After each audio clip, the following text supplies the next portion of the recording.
A wonderful day to all of you. We are still the same as Grammar School Press team, bringing you the latest updates from every corner. I am Master Wanego David, and here with me are Master Antonio Chimeremeze. Amasamel Fonchkipka. House News. CMS Grammar School pays tribute to late Chief Dr. Akintola Ayinde Ogunjulugbe. The CMS Grammar School community on Thursday, 23rd of October 2025, paid heartfelt tribute to one of his distinguished old boys, Chief Dr. Akintola Ayinde Ogunjulugbe, during a solemn service of songs held in his honor. The event drew members of the school and old grammarians, reflecting the deep bond of camaraderie and respect for a man celebrated as a foremost national geologist and a pillar of service and excellence. Leading the school delegation was the 27th principal, Reverend Jacob Ayokunle Ogunyinka, alongside the OGS presidents worldwide, Mr. Lekon Ogumbawu.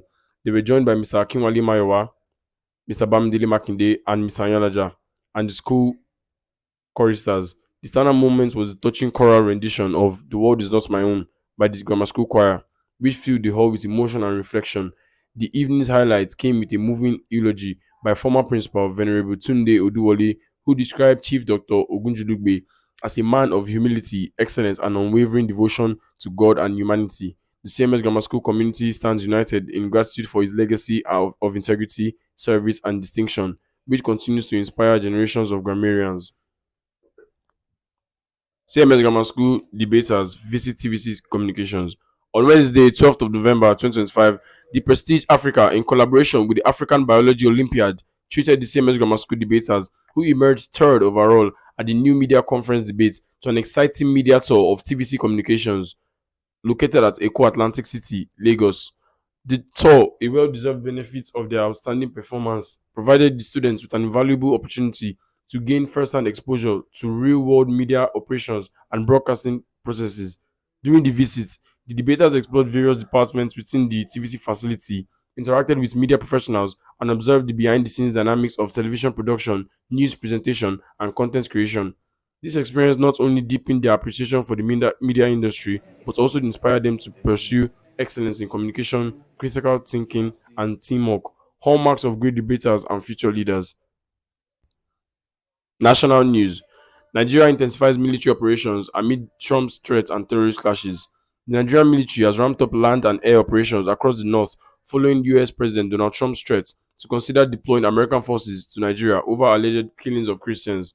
Trump, in a post on his Truth social platform, warned that the US could suspend aid and go in guns a-blazing if the Tinubu administration failed to act against the reported attacks. Meanwhile, over 50 terrorists were killed in violent clashes between rival groups Boko Haram and the Islamic State of West African Province, ISWAP, in Abam, Borno State. The confrontation reportedly began when ISWAP attempted to reclaim territory from Boko Haram but was ambushed and overpowered.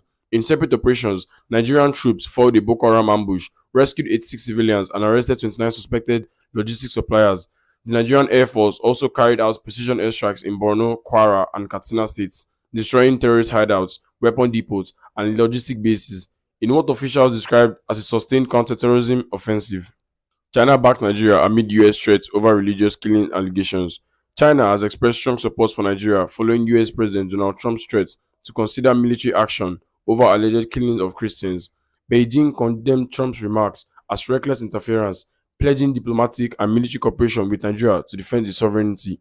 A statement from China's foreign ministry emphasized that Nigeria's internal affairs must be respected and warned that any US aggression would destabilize West Africa.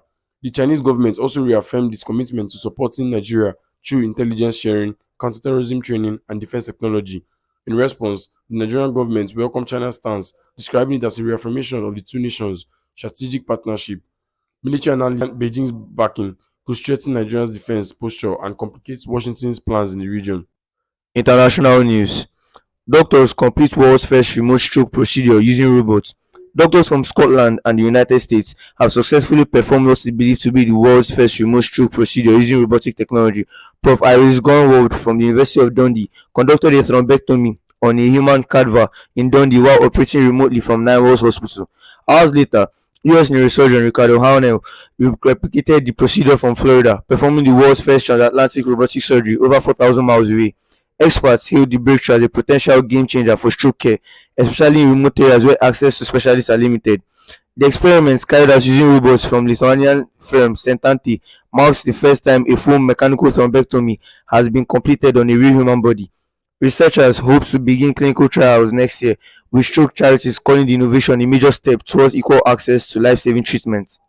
Business news: Dutch government seized Chinese-owned chip firm, triggering global trade tension. The Dutch government has seized control of Neptune, a Chinese-owned semiconductor company under a Cold War era emergency law setting national security concern and serious government shortcoming. The movement sparked a diplomatic clash with Beijing, which associated the Netherlands of political interference and halting chip exports to Europe in retaliation. The standoff has disrupted global car manufacturing as Nexperia supply virtually semiconductor used in vehicle power subsystem and safety feature. Experience warned the crisis exposed West's dependence on Chinese-controlled supply chain, echoing disruption seen during the pandemic and recent rare earth. China has since eased some export curbs for civilian chip use but continues to demand that the Netherlands reverse its takeover. Entertainment news. Top 10 Nigerian gospel songs of the week. 10. My Tyke Mako, My Helper, Solomon Lang. 9. You Are Great by Steve Crown. 8. Jesus feature Mercy Chinwo. 7. Covenant Keeper by David G. 6. Omema by Sinach. 5. Yes and Amen by Tope Alabi. 4. No Void, acoustic version by Onos. 3. Bigger Everyday feature First Z, Membrane Uwa, Chris Evans and Temple. 2. Baba Ishe feature Yoruba Mass Choir by Mike Abdul. And 1. Too Faithful by Moses Bliss. Sports news. Wolves appoint Rob Edwards as new head coach. Wolves have confirmed the appointment of Rob Edwards as their new head coach on a 3.5-year contract following his departure from Middlesbrough. The 42-year-old was granted permission to speak with Wolves after being stood down for Borough's weekend fixture against Birmingham. Middlesbrough, who only appointed him in June, are expected to receive around €3 to €4 million in compensation. Edwards takes charge of a Wolves side currently bottom of the Premier League, still without a win and sitting on just 2 points after a 3-0 defeat to Chelsea left them 8 points from safety. He will be joined by Harry Watling, who leaves Middlesbrough to become assistant head coach, while additional backroom staff appointments are expected to be announced soon.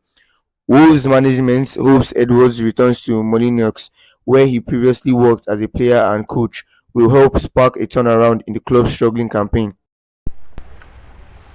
That wraps up today's news. We hope you enjoyed the updates and found them informative. Once again, we are your Siemens Grammar School Press team. Thank you for listening and have a wonderful day.